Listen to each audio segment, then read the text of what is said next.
this is a very, very special opportunity for me to introduce you to a very special person. Linda Lindquist has competed in over 100 sailing championship races and won 2 world championships in sailing, including the America's Cup and the America's all-women team of the America's Cube, which I got to run on. I got to go to one of the runs on that once, and it was amazing. I said, get in the hole. That's what they call the thing in the back, the area in the back, get in the hole. She's a leadership coach, president of Courageous Thinking, and has lived an entire life of inquiry. That's all she's doing is inquiry, and she's going to be here with us both days.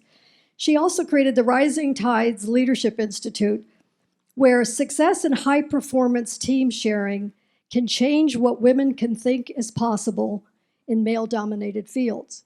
Now, most of you that looked at our agenda may have thought, why are we having a sailing person come and speak to us about racing? We can learn so much from each other when we talk about collaboration. And Linda and I have been friends through the Women's Sports Foundation when we met for decades.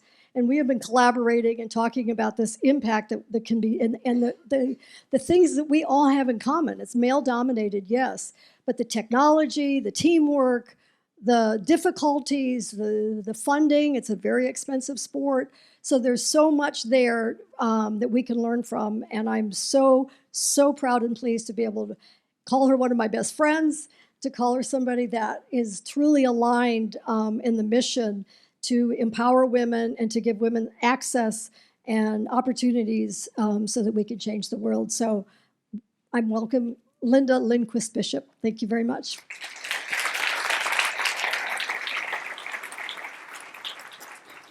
Thank you, Lynn. Thank you all. Wow, this is awesome. I wish my sport could do this in the industry. It's amazing to see you all. That's my kid. Back in 1994, the America's Cup World Championship race was in San Diego, and there was a really big stir with the press about our women's team. But they weren't coming out to see how well we're going to do. They didn't believe we were going to be able to get the mainsail up and actually just get around the course. So I'm going to show you a 2.5-minute video about our first and only all-women's America's Cup team. They said we weren't strong enough, we weren't skilled enough, and we weren't tough enough. I'll let you decide. Jib up! Jib up!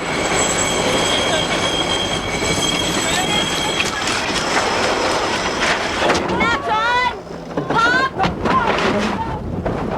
They are something almost unheard of in the history of sport. One boat race to the tack! A team of women poised to take on the world of men. Their mission, and some say it's an impossible one, to win the America's Cup, the symbol of sailing supremacy worldwide. But to qualify to even race for the Cup, the women must first beat 2 American teams this January, including Dennis Conner, who's won the race 3 times before, and who many consider the best sailor in the world. I take this challenge very seriously. Until we beat them, talk's cheap. We just need to put our heads down and work, and I think that's what we're going to do. Critics said that women may not be strong enough to win the Cup, but team members like Shelley Beatty are dispelling that concern. Beatty is a bodybuilder from the TV show American Gladiators, and she's deaf. Can you prepare me ahead of time with the questions on a paper? Stephanie really going all out to win her first. And then there's Stephanie Armitage Johnson, a world-class weightlifter. What's the most amount of weight that you've ever lifted? 240 in a clean and jerk. That's how much my husband weighs. I can clean and jerk my husband. To win the Cup, they must sail flawlessly. You gotta be more aggressive. After the loss, the women's coaches turned up the heat. You know, maybe you guys are eating too much carbos and you need a little more protein at breakfast. We need some blood running out the side of your mouth. The women began training 6, 7 days a week, making mistakes, tangling sails, swearing like sailors, which is exactly what they are. Major ups on the runners. I know how to communicate. I want to learn about the tactics. The practice paid off in the World Championships last November, the official warm-up for the America's Cup. Tacking. The women performed extremely well, placing second overall against 6 of the all-male teams they'll face later in the Cup. And they trounced the formidable Dennis Conner, who came in 5th.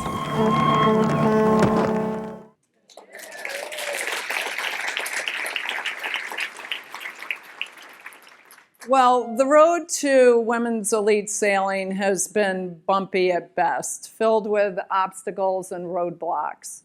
But that tide is turning. We're now creating some pathways for women to pursue our sport at the highest level and participate in our biggest events. That doesn't come without setbacks. It's going to take a long time, but we're hopeful. And I'm excited to share some of that opportunity here with you today.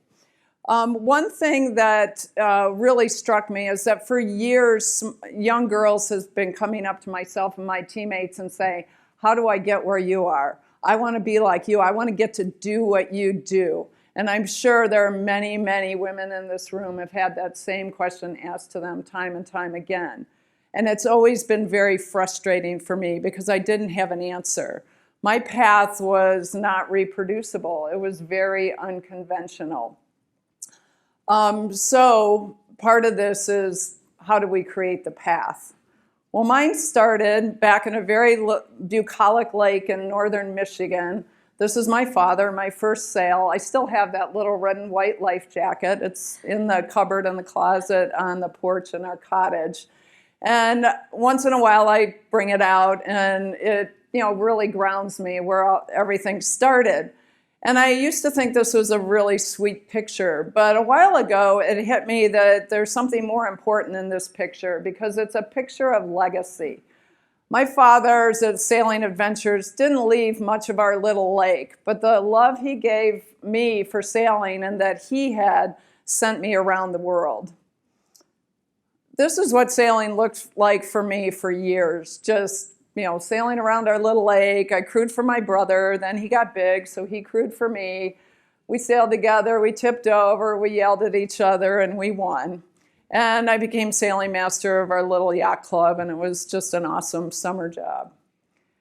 I loved sailing so much that when the temperature got cold and the water got hard, we'd lace up our racetrack spikes on our feet, snap on our helmets, sharpen our 40-pound diamond-cut steel blades, and go 80 miles an hour on the ice.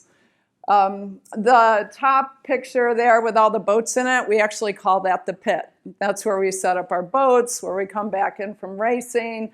The kids, the dogs, we cook hot dogs, we have camaraderie. It takes a very special group of people that wants to hang out on the ice all day in 15 degrees or even less. We like tweaking boats and making them go faster. Later, I ended up sailing on this new high-tech 70-foot ultralight sailboat in the Great Lakes. And this chapter really did start to give me an answer that I could give to those young girls when they ask, how do I get there? Because during this chapter, I became a world expert in low-friction bottom coat systems. I worked for a company that invented a very thin fluorocarbon film for the bottom of boats. It was literally Teflon. So when those young girls ask that question, I say, get really good at something that makes the boat go faster, the team better, because that's really important. In 1993, I was sitting at my desk in Interlux Paint Company. We'd been acquired by the biggest marine paint company in the world, and I got a phone call that changed the trajectory of my life. Bill Koch was going to put together an all-women's team to defend his 1992 win of the America's Cup. And that was great, but he wasn't bringing the men's team back, the men that had won. So they asked me if I wanted to try out for the team and also to run their sponsorship program. The world thought Bill was crazy, that this was a big gimmick. You might as well put monkeys on the boat. That was in the press. So I said yes. And you saw a little bit about that story. After the Cup, I was able to sail on quite a few Grand Prix teams. This team I sailed on for 10 years. These pictures are from our World Championship win in San Francisco in 2004. It was a 40-boat fleet, 12 countries, very hard sailing conditions, big winds, big waves, and we won by 41 points. To put that in perspective, we normally win an event by 1 or 2, and that's like an NBA team winning by 100 points. Terry Hutchinson, the guy spraying the champagne on my head there, was our tactician and one of the very best in the world. He's currently president of sailing operations and skipper of Team American Magic, which is our U.S. team for the America's Cup. A few things I've done in my life have equipped me as well for leadership, the success and failures of sailing on this team through 20 national and world championships over the course of those 10 years. This is one of my favorite sailing pictures. Excruciatingly painful. It was a long day. We're here in Sydney, Australia, where we went down in '95 to try and repeat our world championship win. We did not. It actually took us 5 years on 4 continents to repeat, and this is in Porto Italy. At the 2009 Worlds. We had young Darby Anderson on board. I very rarely get to sail with another woman, so it was awesome to have her there. She did great. She's now working her way up the path at Google. I want to mention that with this great opportunity we had in 1995, there were costs, as there often are when somebody gets an opportunity, not always, but very often, somebody else has to make room or pay for that. And in this case, it was the men of the winning 1992 team. So imagine you just go out and win, and the team says you're not coming back. That would be like winning the Stanley Cup, and then the team owner says, great, thanks guys. I've got this farm team over here that I'm going to bring in. You guys go sit in the box for the next year.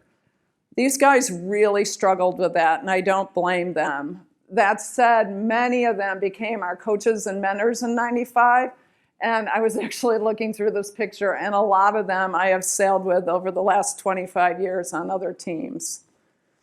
So you might ask, why did Bill Koch think that women could do this, could sail in the America's Cup and compete well? Well, a lot of it rests on the shoulders of this woman, Dawn Riley. Dawn was the first and only woman who has tried out for a men's America's Cup team and made it. She was part of that 1992 winning men's team. She has created not only the opportunity for our team in '95, but literally thousands of women and men to come into the sport of sailing and develop since then. I'm thrilled that next Friday I'll be at a kind of great reunion in New York with a lot of my teammates because Dawn is getting inducted into the America's Cup Hall of Fame, the first woman. It'll be awesome. She deserves that and then some. So back in '95, we would come out of a long day. There were 12 14-hour days, 7 days a week at this compound, and there would be 5, 10, 20 girls waiting at the compound gate for our autographs. So it was really humbling. They told us we gave them a bigger vision of what they could do in their life, and they wanted to be like us. And the press was saying that we were breaking barriers and smashing the glass ceiling. And they loved that we were competing against men and doing well and even beating them. But my teammate here, Katie Pettibone, and I have struggled for the last 20 years looking at how do you create this opportunity that we had? There was no pathway. So back in 2011, Katie and another icon in women global sailing, Dee Kafari, were asked to come over to Oman to coach a young group of Oman women, I'll just say, they weren't sailors yet, to compete in the grueling Sailing Arabia Tour, which is 1,200 miles along the coast of Arabia. We learned during that whole time that there's really 3 legs of a stool for success for bringing women into elite sailing successfully. One is one we all know. You can't be what you can't see. Just like the young girls were waiting for us when we came out of the compound, these young girls saw Katie and Dee and the other elite women sailors that went over to train them, and then these young women became leaders and role models in their region, which was culturally very breakthrough. Well, we all know that gender doesn't just qualify you for a ticket at the competitive table. You have to have experience and excellence. So equipping women is key. So in this event, when Katie went over there, she emails me and says, oh my gosh, these girls have never been on a boat. They've never sweated. They don't even own gym shoes. And the women, or rather the men, would not go in the gym when the women were there, and they didn't talk to them on the dock. So then there was a leg of this race. There were different sections. So this was an overnight race along the coast, and they had 40-knot winds and a big storm. The men were scared. The boats were in danger. They all got back to the next port the next morning. Game changer. The women weren't on a different racetrack. They weren't on a different game board. They were out there with the men. Now the men looked at these women as sailors. But women can have vision and they can be equipped. But if there isn't access for them to compete, they can't be in the game. And the access is so often created, I know in our sport and probably yours, by allies. In this case, it was a very unconventional ally. It was the Sultan of Oman. He had learned that sailing had been part of the Omani heritage and it had been lost. So he created Sail Oman to bring back that culture and use it as a leadership development platform for their country. And then he said, we need the women to do this too, which was counter to everything in that region. So the allies are key to us having this playing field. I want to spend a few minutes talking to you about our two trajectories. Just like motorsports, you have so many platforms and so many venues. We have two big branches of the tree. The first is our Olympic small boats, and then the other is our big boats, and there's subcultures of both of those. U.S. Sailing is the head of it's our national governing body, and they oversee the sport of sailing. The example I want to show you is bringing gender equity into a sport at the Olympic level. So you can see here, back in 1976 in Montreal, not a lot of women. 0 events for women. And there was one. So I was wondering when I saw this, who was that women? There were no women's events. Well, I did the research, and it was wife of a Canadian double-hand sailor in a 2-person event, and he brought his wife. So that's the one purple woman there. In Barcelona, we added 3 classes, started to get women integrated into sailing in the Olympics, and so forth in Athens. And again, in London, we keep increasing. But the big catalyst became right after Rio, when the IOC, the International Olympic Committee, told the federations, mandated, that we had to pursue gender equity in our Olympic disciplines. We had to work toward 50-50. So sailing had to scramble. We'd been making good progress, but we had more to go. I have to say this, I was actually surprised to see the slide of Tokyo, and it's great that we're there. Actually, in Paris, there will be 6 out of 10 classes for women participating in the Olympics, and women have more potential to medal than men this next time around. But the IOC said you have to have women in the Olympics, but they don't magically appear.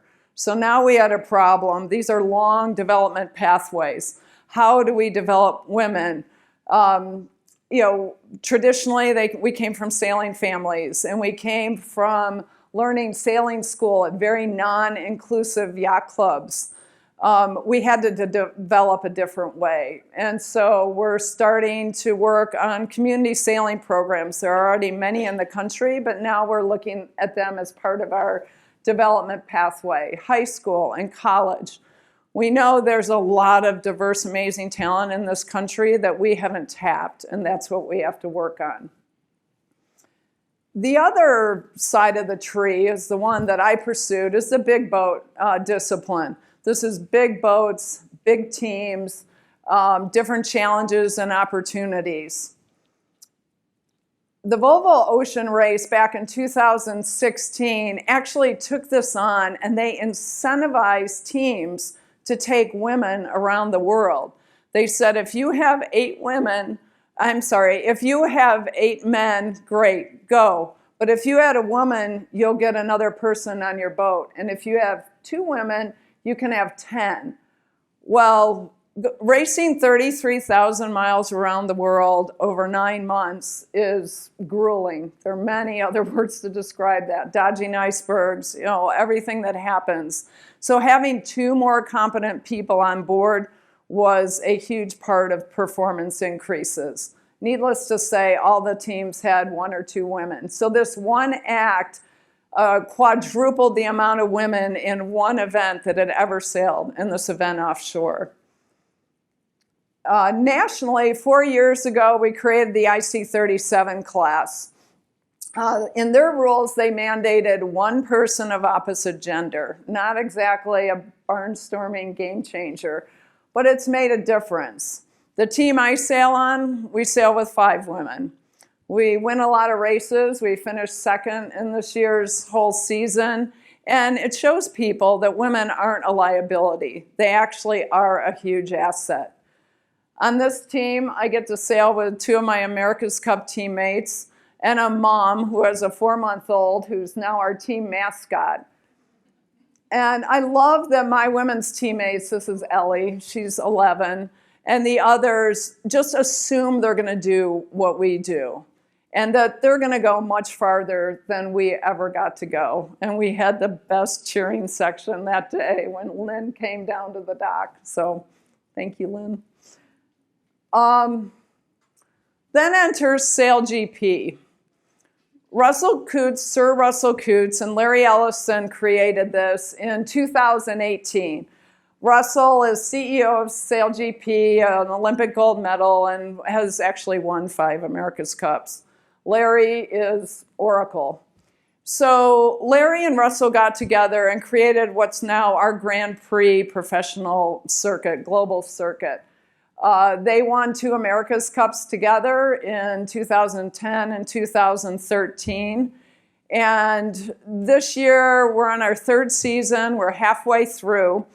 Actually, in the Saint-Tropez event in early September, our Team USA invited your F1 drivers, Max and Checo, in to learn a little bit about sailing, participate in a drag race with the tour's leader, Team Australia. There's a great 10-minute video on it. I'm going to play 30 seconds and we'll move on. The fastest seagoing vessel. It's very close to contact. We're always trying to push the boundaries of our sport. Wing on, wing on, wing on. And we're going faster than we've ever gone before. Go on, Checo. Come on. We're going to be doing some racing, but not on track. Nice, Max. You're going to get him. You're making me look bad, eh? We're going to be throwing him on the boat. We're going to push it. A couple of big waves coming. Give me 5 more. It's exciting to have these legends come and see what we do. 3. Go, go, go, go, go, go. 1. They had a lot of fun. If you watch the video, they had a blast out there. That's not what they thought sailing was all about. And it was a great experience for everyone. Sail GP has done another great thing in their development. In 2001, they actually launched the Women's Pathway for Sail GP. And over this last year, there are women on every team sailing in 100% of our races. This has created talent development, role models. It's great for the sport. We're expanding our audience. And I'm excited because it's really hard to develop. I'll talk about that in a minute when we get into these big technology advances because the platforms are so expensive. So the third from the right is, I shouldn't say little, but she's tiny, CJ Perez. She's an 18-year-old foiling phenomena. I'll talk about foiling in a little while, from Hawaii. And she was staying at my house this past week because she was in town for another pathway I'll talk about in a minute. And I was in the kitchen with her, and I was listening to her. She left her big bag of gear back in Europe because she'd just come in from France. She was doing this event, and then she was going over to race in Lake Garda on Sunday, one of my favorite places to race and eat in the world. And I couldn't help but think as I was listening to her that I was supportive but very envious. I thought, oh my gosh, to be 18 years old and sailing the coolest boats on the planet. So I'd like you to hear just a really short bit from the women of Sail GP. I'm a multiple world champion, double Olympic gold medalist, and I'm honoured to be representing females in sailing. Light out. And this is where I want to be. Get pressure out. Got Spain on the inside. But I don't want to be the only female athlete on this boat. There is room for more. Keep going in above. Watch out, GBR. GBR, exit. Nice work.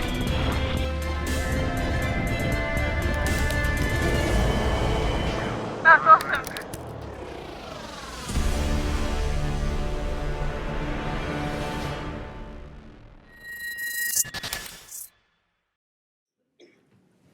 Over the years, there's been a tremendous amount of automotive sponsorship and technology partnerships with our sailing world. Just in my lifetime, BMW, Audi, Cadillac, Chevrolet, Ford, Land Rover, Pirelli Tires, Toyota, and so many have sponsored our teams and our venues. The overlap with our sport and our technology is pretty significant and growing. We have sims and for training, we have airflow modeling to improve our designs. There's a lot more, and I'm not that knowledgeable, so I'll pass on that. But I will say that overlap is producing great results for us.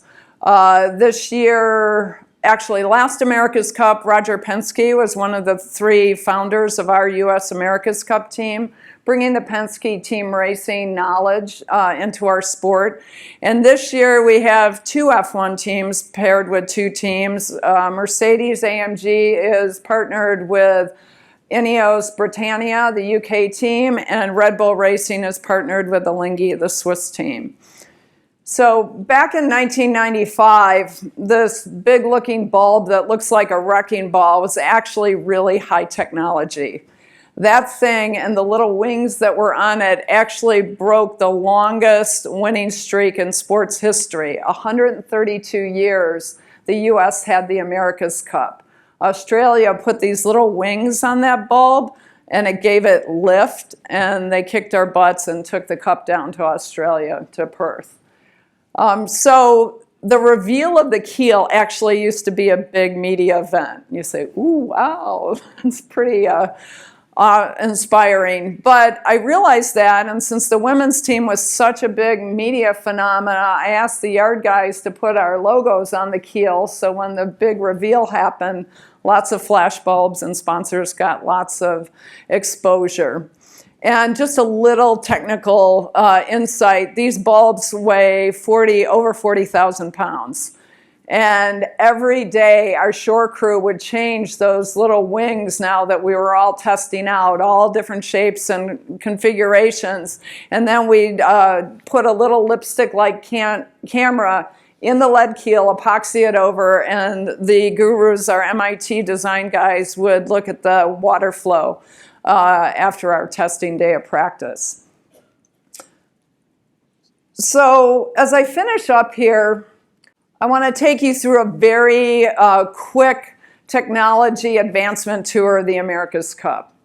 Back in 1995, this was our cutting edge technology. Conventional boats, monohull boats in the water, sails, and we had these boats until 2006. And then the game was changed by Larry Ellison. We all know that monohulls or catamarans are faster than monohulls. So he came up with this 90-foot one. And we went from 10 knots to 20. And then in 2013, we really elevated the sport, literally. Now we were flying, or foiling as we call it. The only thing in the boat, in the water now, are the foils and the blade rudders. So, we went to catamarans, less wetted surface equals less drag. Now we're taking that to the complete next level. In 2017, we're still foiling, advancing that technology, but the Kiwis, the New Zealanders, actually came up with a human advantage, and I don't know if you can see it in this photo. Here's a close-up. So if you look at Team USA up there, you see the guys, you may know what grinding is. It's this turning these handles, and back in the day, they turned these big round drums that we put the ropes around, the sheets, and that pulled our sails in. Well, those days are gone. Those guys grind purely to fuel the hydraulic reservoir that then is later used, that energy, to trim the sails in and out with a button. And the more energy in the reservoir, the more we can engage in tacking duels, and the faster we can trim the boat. So that's Team USA. Well, if you look at the Kiwis, they said, quads are stronger than biceps. And so they put their grinders on bikes, and they produced more power, and they won. So now you can see the guys grinding and the guys pedaling. They outlawed pedaling for the last cup. Now it's back in. So I think we only have 3 sailors on our America's Cup team, and the rest are sprint cyclists. So... and this is where we are now. Catamarans were great and they were fast, but they weren't as maneuverable as monohulls. And our America's Cup is this tacking, match racing competition. So when the Kiwis won the America's Cup, they put together a design rule that very few in the world thought we were going to be able to achieve. They wanted to lift monohulls on foils. Well, this is what it looks like, and this is what we're doing now. And the reason I took you through all that is because with the technology advancement of the America's Cup, when we went from the boats I showed you in 1995 to this, it created the exiting of all women from the America's Cup. And back in 95 and through 2006, we had a few women. Dawn Riley had her own syndicate. Katie and Dawn and Merritt Carey sailed on various syndicates between 95 and 96. And then it ended with this new jump in technology. I spoke to Terry recently, and I was talking to him about this dynamic, and he unpacked it really well. And he said basically that for all of us, including the women, up until this change, the boats were things we understood, and that created a platform pathway. We grew up in little boats, we pulled sails in and out, we tacked, the boat components were the same.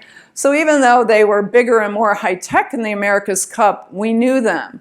Once we pivoted to foils, flight controls, what's that? And the biking, grinding. Oh, and the one thing I didn't mention, that's why I'm forgetting here, we also did a big technology advancement. We no longer use sails that you pull in out. We use wings, hard wings. Back in 2013, the wing on that catamaran was the size of a Boeing 747-400. It was 13 stories tall. So that's changed the game. We didn't grow up, we don't even know what a wing is other than on an airplane. But the good thing is that's all changing right now. With this next America's Cup, the protocol, they've written the rules that mandated that every team must get 2 of these newly designed AC-40s. These are mini versions of the AC-75s that will be raced in the Cup. They'll be more economical to work on. They're more one design. If they break, we can fix them, and they're going to be great training platforms for our America's Cup teams. But the exciting thing for many of us is they're also creating a women's and youth circuit with these boats. So every country will be bringing youth and women into their teams to sail on these boats. This is all very new. I think I can go backwards because I wanted to tell you one thing. That power boat, one of the problems when we started going 50 in sailboats is that our power boats couldn't catch up. The umpire boats, the photo boats, our coaching boats. So our motorboat technology has had to increase with speed as well. And now for the first time, we're putting motorboats on foils for our support vessels.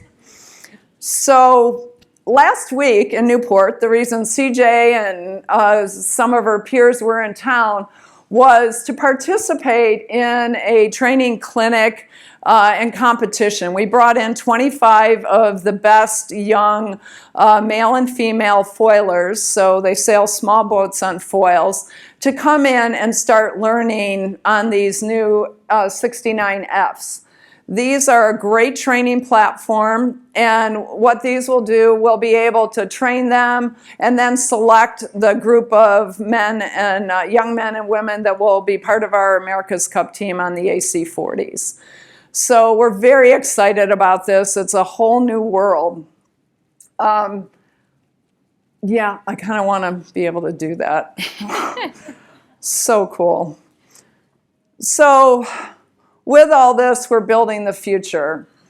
It's bumpy, but I'm so excited that these kids will be out there. And this is creating a path for women to elite sailing. And we still need all women's events. They absolutely have their place. That's where we open up the funnel, we equip women, we have women's Olympic disciplines. They're really important. But the real game changer is when we put men and women on the same game board.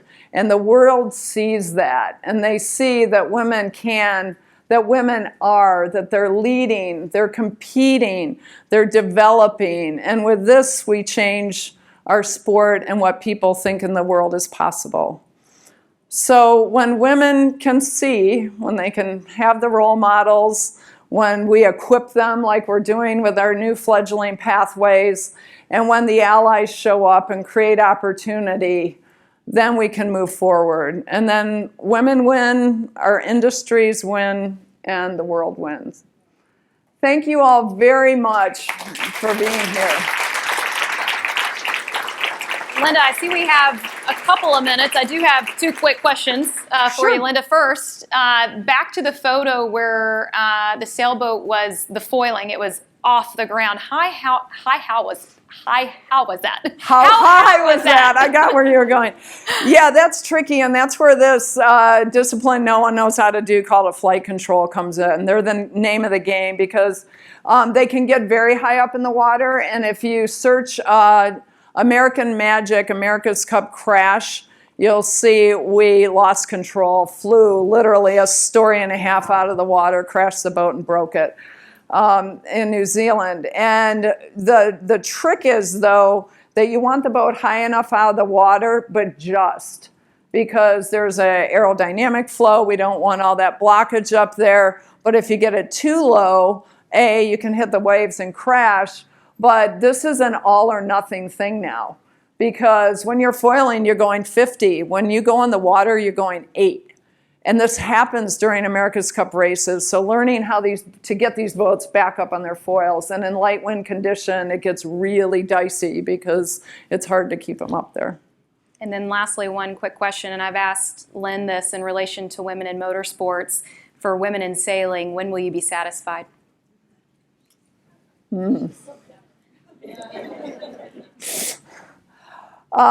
When this isn't a big story.